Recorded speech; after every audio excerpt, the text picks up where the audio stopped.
नमस्कार दोस्तों।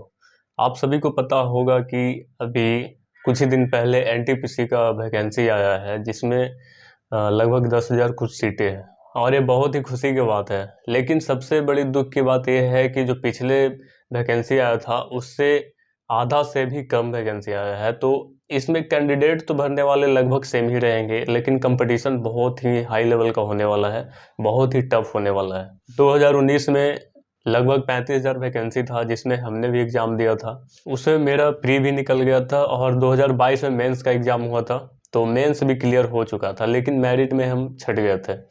तो आपको दिखाते हैं कि कितना मेरा मार्क्स आया था और साइको में कितना मेरा मार्क्स आया था।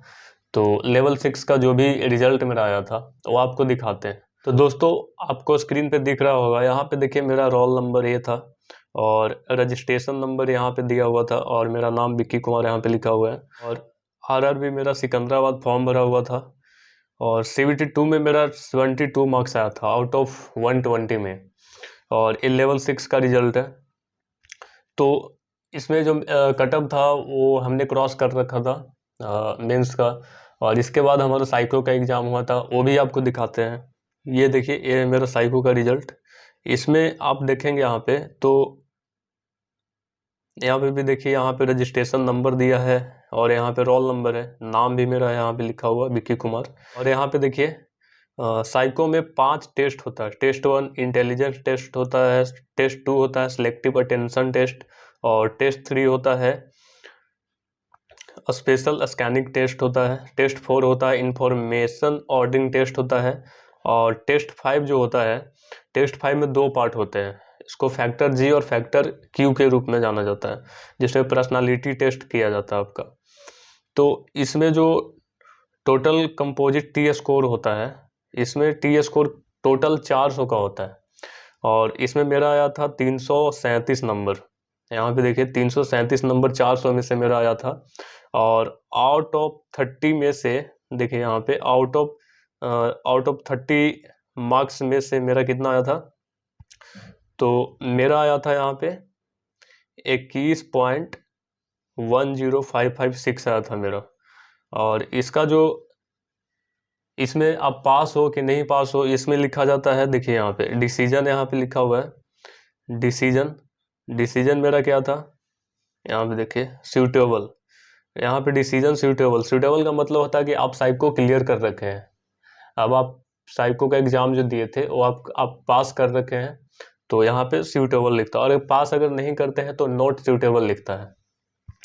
तो ये मेरा रिजल्ट था। इसके बाद मेरिट लिस्ट आया था, मेरिट लिस्ट में मेरा सिलेक्शन नहीं हो पाया था। लेकिन अगर आप चाहते हैं कि आपका सिलेक्शन इस वैकेंसी में हो जाए, तो आपको तैयारी एक अच्छे लेवल का तैयारी करना पड़ेगा, क्योंकि आप जो 2022 में मेंस का एग्ज़ाम हुआ था उसका क्वेश्चन आप देखिएगा तो उसका लेवल काफ़ी हाई था। आप कंपेयर कर सकते हैं SSC CGL का जो मेंस एग्ज़ाम होता है उससे आप कंपेयर उसको कर सकते हैं। अगर आप इसमें सिलेक्शन लेना चाहते हैं तो आपको प्री एग्ज़ाम पे कम फोकस करना पड़ेगा, आपको डायरेक्टली मेंस एग्ज़ाम पे फोकस करना पड़ेगा, क्योंकि सिलेबस दोनों का सेम होता है। प्री का भी सेम है, मेंस का भी सेम है। उसमें भी प्री में भी मैथ रीजनिंग और GK GS पूछा जाता है, मेंस में भी GK GS और मैथ रीजनिंग पूछा जाता है। लेकिन जो मेंस का लेवल रहता है ना वो काफ़ी हाई लेवल का रहता है। टाइम दोनों में सेम रहता है 90 मिनट, लेकिन प्री में 100 क्वेश्चन रहता है, मेंस में 120 क्वेश्चन हो जाता है। तो इसमें जो एग्ज़ाम है वो काफ़ी टफ हो जाता है, कम टाइम में आपको ज़्यादा क्वेश्चन करना है और भी हाई लेवल का क्वेश्चन करना है। तो इसके अनुसार आपको प्रैक्टिस करना पड़ेगा, इसके अनुसार आपको तैयारी करना पड़ेगा। आपको डायरेक्टली फोकस मेंस पे करना होगा, तभी आप मेरिट लिस्ट में सेलेक्ट हो पाओगे। काफ़ी लोगों की गलतियाँ ये होती है जब एग्ज़ाम देते हैं तो कि जल्दीबाजी में ऑप्शंस गलत टिक आउट करके आ जाते हैं। जैसे मेरा ही गलती हुआ था, जब आंसर की आया था तो मैथ का क्वेश्चन मेरा 2 क्वेश्चन गलत हुआ था, जिसमें कि सॉल्यूशन मैंने ठीक किया था, आंसर भी मेरा आ गया था, लेकिन ऑप्शन गलत मेरा टिक आउट हो गया था, जिसके वजह से 2 क्वेश्चन गलत हो गया था।